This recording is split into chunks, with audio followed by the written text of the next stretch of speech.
Hi, this is Jordan for ScienceFiction.com. We're here live at New York Comic Con 2015, and we're going to talk today with some of the stars and the executive producers of Supergirl, the awesome new show coming this fall. What can you tell us about your character, Maxwell Lord? Maxwell Lord's a green tech billionaire who's trying to save the planet through green technology, and I think he's kind of fascinated by Supergirl, but in the same sense, he kind of feels like humanity should save themselves, and we don't really need aliens and superheroes and villains messing up our planet. Yeah. So in the comics, Maxwell's been both a good guy, a bad guy. Yeah. He's sort of fallen in between sometimes, and I think at one point he was even a cyborg. Yeah. Was there a particular version of Maxwell that you pulled your inspiration from for this character? No, I think I created. There's the essence of him that's definitely there. I think that there's the sense that he doesn't like people being more powerful than him, and likes to control that power is still there. I think he's a little more Elon Musk and Steve Jobs, and a little less Donald Trump. In the comic books, he was a little more Donald Trump-esque. But there's moments. I think there's parts of him that are that still. When he gets in front of camera crews and he's trying to push his agenda. I think that there's a lot of him that's a little bit more of a gruff businessman. Then there's moments where he's more charming and charismatic. So there's different essences of him depending on who he's interacting with. So what would you say Maxwell brings to the table for this show?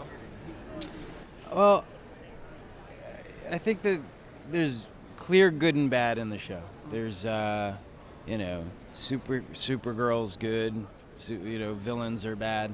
I think that Maxwell brings this gray area of what, not everything is black and white. Mm-hmm. And I think for him and his perspective, if you look at his perspective, it's not like he's an evil person at all. I think he actually believes that, humanity should save themselves, that these superheroes are wrecking our planet. And if you look at it from that perspective, he's right, So I think that he brings more of a gray area that makes you question what is good and what is bad. So it's sort of like he's almost like he's bordering on villain, but he believes he's the hero because he's doing everything for the right reasons. Yeah, I like to shy away from villain just because I'm. It's because want to be the villain, I don't think he is a villain. I think he has a very distinct perspective of what. Of superheroes, what I mean? And if you look at that perspective, he's actually right, that these superheroes, wreck the city. They're a magnet for trouble, that they're destroying bridges in these huge fights, and we're paying for it. And it's like, if you look at it from that perspective, then he's right, So I think that's what he brings to the table is that gray area of what is right and what is wrong, what is good and what is bad. All right, so if you had to describe in one quick sentence why people should be excited for Supergirl, how would you describe it? Oh, it's just fun. I mean, it's a fun show that everybody can watch. I mean, there's not many shows on TV. I have 3 daughters that I would say, hey, let's all sit down and watch this. But it's an 8 o'clock show that has a little bit of stuff for your kids, for adults, and some good moral stuff in there, and also a character that you root for and that young kids could actually look at and go, as an inspiration, and say that person's a strong character, and they can get stuff from that, Yeah. Well, thanks so much for taking the time to talk to us, much. man. I'm with Ali Adler for Supergirl. Hi. Hi, so you're the executive producer? Yeah. What can you tell us about the show?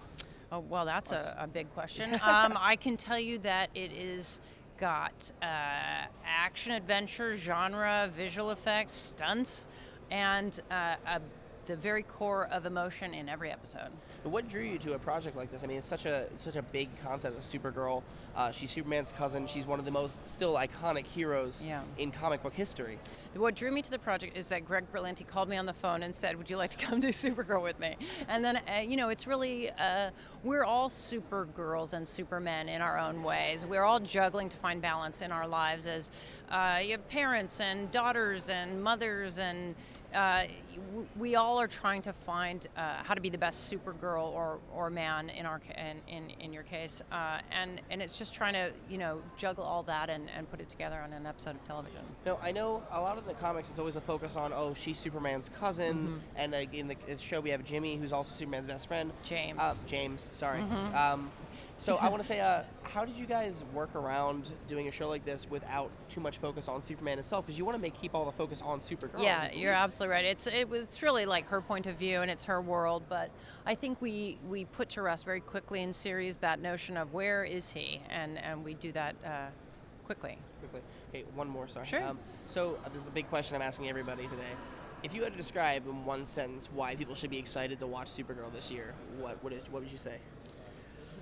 It's like a movie every week. Perfect.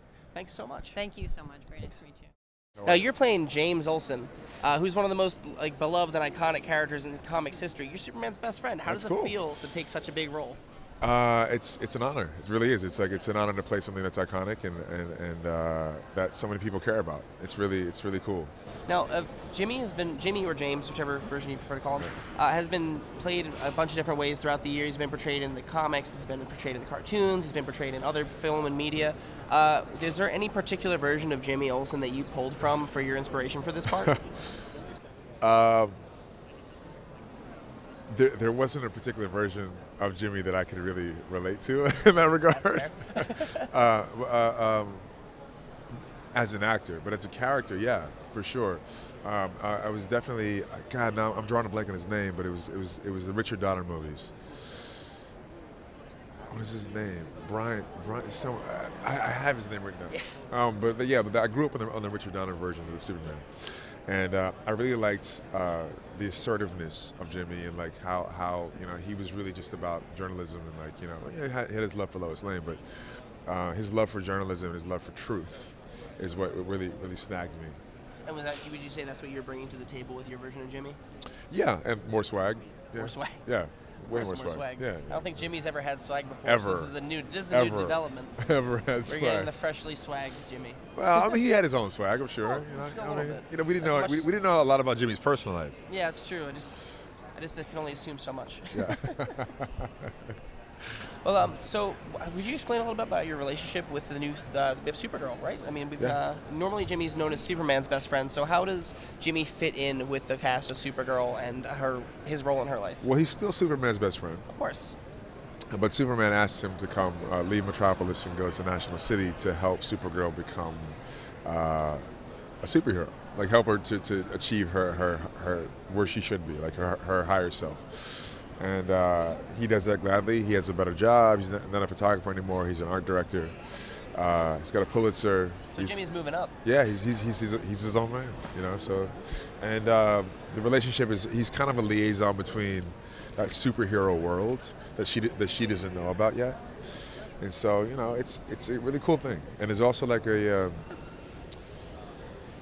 how do you put this? An attraction between the two. Sure. Yeah. Now, are we going to see you hanging out with your bestie at all on this show, or is he sort of going to stay off to the side? The show is about Supergirl, so like we're doing the best that we can to like sort of allude to him and show sort of like tasteful moments of him, but like not too much of him because we want to build her fan base. Okay, so if you could describe in one sentence why people should be excited to watch Supergirl, how would you describe it? One sentence? Yeah. I mean, it's amazing. It really is like it's like a movie a week. It's like every single time you watch. Every time I read a script, I'm just like, "Are you kidding me? We're going to do this? Wait, this is the first draft, right? We're not going to do all this, right?" And we do it every week. It's like a movie. It's really incredible. So like I would say, you get to go home after work, sit on your couch, and watch a small movie. Every week. Every single week. I'm not even kidding. Sounds really exciting. It blows me away that we can even afford to do this. I'm like, what is happening right now? This is not real. Action? What? Yeah, it's crazy. All right, well, thanks so much for talking to us. Appreciate it. Thanks so much.